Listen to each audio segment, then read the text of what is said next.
Welcome to my channel. ఈ వీడియోలో మనం ప్రజెంట్ ఇప్పుడు కొత్తగా టెట్కి బుక్ రిలీజ్ చేశారు. అంటే లాస్ట్ డిసెంబర్ టెట్ జరిగింది కదా. సో ఆ టెట్కి ఇది వాళ్ళు అకాడమీ వాళ్ళు రిలీజ్ చేశారు. ఇందులోనే ఒక టాపిక్ ఏముందంటే ప్రభుత్వ పథకాలు ఉంది. అవి మనకి టెట్లో ఉపయోగపడతాయి. ఎట్ ద సేమ్ టైం 2026 డిఎస్సీలో కూడా ఉపయోగపడతాయి. డిఎస్సీలు ఎక్కడ వస్తాయంటే పిఐఈలో వస్తాయి. నీకు వందనం, నారీ శక్తి, స్వచ్ఛాంధ్ర, స్వర్ణాంధ్ర, నెక్స్ట్ డొక్క సీతమ్మ పథకం, సర్వేపల్లి రాధాకృష్ణన్ కిట్లు, ఇవన్నీ ఈ బుక్లో ప్రజెంట్ ఈ బుక్లో ఉన్నాయి. సో ఇందులోనే మనకి పీఈలు కూడా ఉపయోగపడతాయి. కాబట్టి ఇందులో ఇన్ఫర్మేషను మనకి ఇదివరకు మనకి వాళ్ళు ఆ స్కీమ్ ప్రారంభించినప్పుడు ఆ స్కీమ్ యొక్క లక్షణాలు అన్నీ కలిపి వాళ్ళు న్యూస్లో ఇస్తూ ఉంటారు. ఈ స్కీమ్ ఎలా ప్రారంభించారు, ఈ న్యూస్ ఈ స్కీమ్ యొక్క లక్షణాలు ఏంటి, ఇలా వస్తాయి. ఇవి మనం తెలుగు ఏం చేస్తామంటే ఇవి మనకి డిఎస్సిలో కూడా ఉపయోగపడతాయి. ఆ స్కీమ్స్కి ఉపయోగపడతాయి కదా. సో ఆ యొక్క క్లిప్పింగ్స్ అన్నీ మనం ఈ వీడియోలో పెడతాము. ఒకదాని తర్వాత ఒకటి చూడండి, ఎక్కడ స్కిప్ చేయొద్దు. మీకు అంతకీ వీడియో అనేది ఎక్కువగా అనిపిస్తే దాన్ని డౌన్లోడ్లో పెట్టుకుని తర్వాత ఖాళీ ఉన్నప్పుడు చూసుకోండి.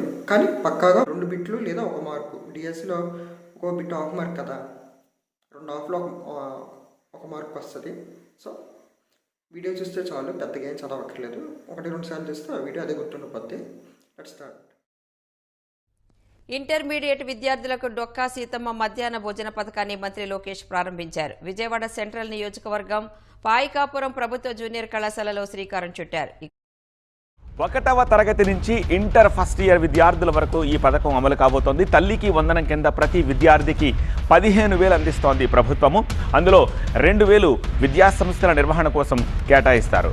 నికరంగా తల్లుల ఖాతాల్లోకి 13,000 నేరుగా జమ చేస్తుంది ప్రభుత్వము. కాబట్టి తల్లికి వందనం పథకానికి రేషన్ కార్డు తప్పనిసరి. 10 ఎకరాల లోపు భూమి ఉన్న వారందరికీ ఈ పథకం వర్తిస్తుంది.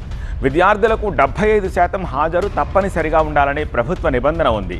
గ్రామాల్లో నెలకు 10,000 లోపు, పట్టణాల్లో నెలకు 12,000 లోపు ఆదాయం ఉన్న వారంతా కూడా ఈ పథకానికి అర్హులే. ఇక ట్యాక్సీ, ఆటో, ట్రాక్టర్ మినహా మిగిలిన 4 వీలర్ వాహనాలు ఉన్న వాళ్ళకి తల్లికి వందనం వర్తించదు. అలాగే నెలకు 300 యూనిట్ల కంటే ఎక్కువ కరెంటు వినియోగించే వాళ్లతో పాటు ఏదైనా మున్సిపాలిటీలో 1000 స్క్వేర్ ఫీట్ కంటే ఎక్కువ ప్రాపర్టీ ఉన్నవాళ్ళు ఈ పథకానికి అనర్హులు. కేంద్ర రాష్ట్ర ప్రభుత్వ ఉద్యోగుల కుటుంబాలకు కూడా ఈ పథకం వర్తించదు. కుటుంబంలో ఎవరైనా ఇన్కమ్ ట్యాక్స్ చెల్లిస్తున్నారు అంటే ఆ కుటుంబంలో వాళ్ళు ఈ పథకానికి అనర్హులు. 1వ తరగతిలో చేరే పిల్లల దగ్గర నుంచి ఇంటర్మీడియట్ విద్యార్థుల వరకు ఈ పథకం వర్తిస్తుంది. కుటుంబంలో ఎంతమంది పిల్లలున్నా పథకానికి అర్హులే. వైఎస్ఆర్ జిల్లా మైదుకూరులో స్వచ్ఛాంధ్ర స్వచ్ఛ దివస్ కార్యక్రమాన్ని ప్రారంభించిన సీఎం ప్రతి ఒక్కరూ పరిసరాల పరిశుభ్రతకు కృషి చేయాలన్నారు. ప్రతి నెల 3వ శనివారం అందరం కలిసి స్వచ్ఛ ఆంధ్రప్రదేశ్ కృషి చేయాలని చెప్పి ఒక నిర్ణయం చేశాం. ఈ తరహా సేవలు దేశంలోనే తొలిసారి.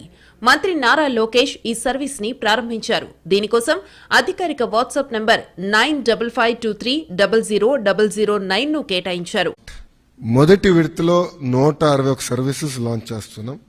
మా టీం చెప్పొద్దన్నారు, బట్ నేను చెప్తున్నాను. ఈరోజు 2వ విడతలో 360 సర్వీసెస్ మేము లాంచ్ చేస్తాము. మొత్తం 520కి పైగా సేవలు వాట్సాప్ ద్వారా అందించేందుకు ఏపీ సర్కారు కృషి చేస్తోంది.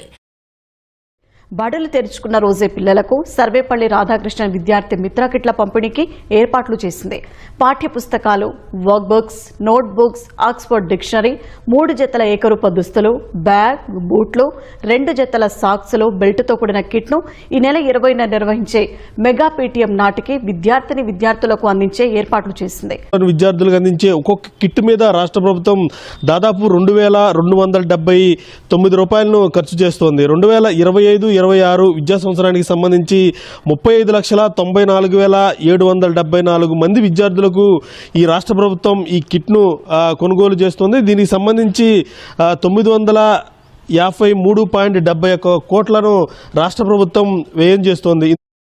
స్త్రీ శక్తి పేరిట 15 ఆగస్టు నుంచి రాష్ట్ర వ్యాప్తంగా మహిళలకు ఆర్టీసీ బస్సులో ఉచిత ప్రయాణ సౌకర్యం కల్పిస్తూ కీలక మార్గదర్శకాలు ప్రభుత్వం వెల్లడించింది. 5 కేటగిరీ బస్సుల్లో మహిళలకు ఉచిత ప్రయాణం కల్పించనున్నట్లు ఆదేశాల్లో స్పష్టంగా తెలిపింది. గ్రామాలకు తిరిగే పల్లె వెలుగు, అల్ట్రా పల్లె వెలుగు బస్సులతో పాటు నగరాల్లో తిరిగే సిటీ ఆర్డినరీ, మెట్రో ఎక్స్ప్రెస్ సహా దూర ప్రాంతాలకు నడిచే ఎక్స్ప్రెస్ బస్సుల్లో ఉచిత ప్రయాణం అమల్లో ఉంటుందని స్పష్టం చేసింది. బాలికలు, మహిళలు, ట్రాన్స్జెండర్లు తగిన గుర్తింపు కార్డు చూపించి ఉచిత ప్రయాణం చేయొచ్చని ప్రభుత్వం తెలిపింది. నాన్ స్టాప్ ఇతర రాష్ట్రాల మధ్య తిరిగే అంతర్రాష్ట్ర బస్సు సర్వీసుల్లో ఉచిత ప్రయాణం వర్తించదని ప్రభుత్వం ఆదేశాల్లో పేర్కొంది.